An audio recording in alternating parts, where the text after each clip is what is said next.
be called the Future Homemakers of America. It's got a new name, but the spirit of it is the same.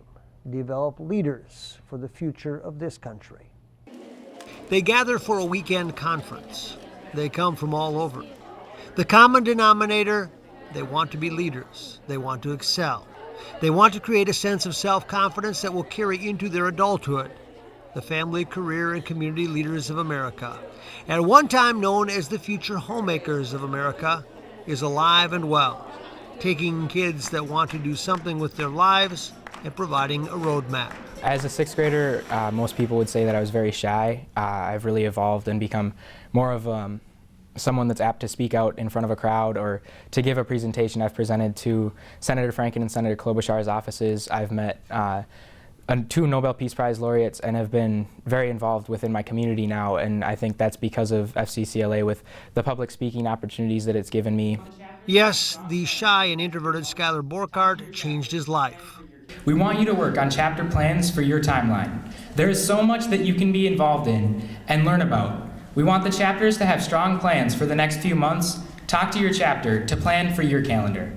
I do feel I probably would have been the shy kid in the corner, still somewhat involved, but probably one of the ones that was helping and assisting on the project, not the one that was leading the project and getting everyone else involved. And that's the story you heard told in many forms, that they signed up, then transformed their personalities by being introduced to people and ideas that allowed them to think differently, to take a risk, to talk in front of an audience. We want to help you guys get some ideas on how to raise money for the right reasons for your chapters and to get some publicity as well.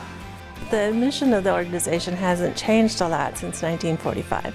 The purposes of democracy and civic engagement, youth and adults working together, those are similar. Those are long-standing mission statements. Wendy was a member in high school long before she became executive director. You sense that feeling of common community when you watch the interaction. The people that sign up are committed not just to self-improvement, but to issues. Obesity is definitely one issue. Financial fitness, seeing that students understand how to manage their money.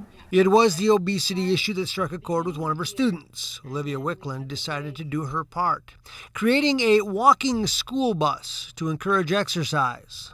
This flyer here was what I made to get the word out about the project. The whole to the idea was to community. get people walking and moving and exercising. Yeah, I was featured on the radio station. There was newspaper articles, and this flyer was put into the doors of homes that were in the neighborhood of where I would be walking to school, walking the kids to school. On this weekend, they will exchange ideas just like that. This is the meeting that gives way to education, but more importantly, creates a healthy synergy. You sense much of what is being accomplished is not driven by curriculum, but by being in the presence of those who want to make a difference. Spark your motivation, ignite your determination, all part of FCCLA. Is that what comes to mind when you think about this? This is like a place where you spark and you go out and you fulfill things? Yeah, I mean, the state officers did a great job of coming up with a theme for the Minnesota FCCLA Association, and it really is. I mean, you go to one thing and it sparks your interest in another. You meet somebody and they spark your interest in something. Caitlin Larson is the national president for the students. Hard to believe in talking to her now, but not so long ago, she needed some help in the public eye. Talk to me 3 or 4 years ago, I wouldn't be talking to you right now. I would be too scared. I would have been too shy. I would have been in my shell, in my comfort zone, and it's really taken me out of my comfort zone. It's given me public speaking skills, skills to communicate with other people. Networking skills has probably been the biggest one I've learned with FCCLA. That's what they all want, to just get better and more comfortable at communicating. The rest will take care of itself. It is awesome to see where they go in their careers or where they go in their family life, and when they come and connect back with us, it's really fun to catch up with them. A lot of them are coming back to help and volunteer at this conference. One is a New Star event using technology. There's an online event called Digital Stories for Change. They're just like little miniature adults. They have such good communication skills, and That's the satisfying part, honestly, to see that growth. yeah, very much so. Yeah, and to see what they continue to do.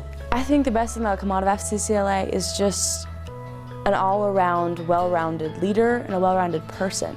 Yes, spend a little time around these kids and you realize the future is bright.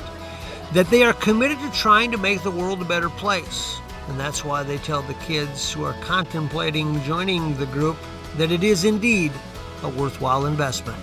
I kind of give them, usually for me, it's a personal example, saying what I did in 6th grade or how I moved up along the ladder of success, and saying this could be you, or you don't have to go to this extent, but yet you can break out of your shell and everyone's great at something. You just need to find what you're great at. Life to the Max is brought to you by Life Touch, photography for a lifetime.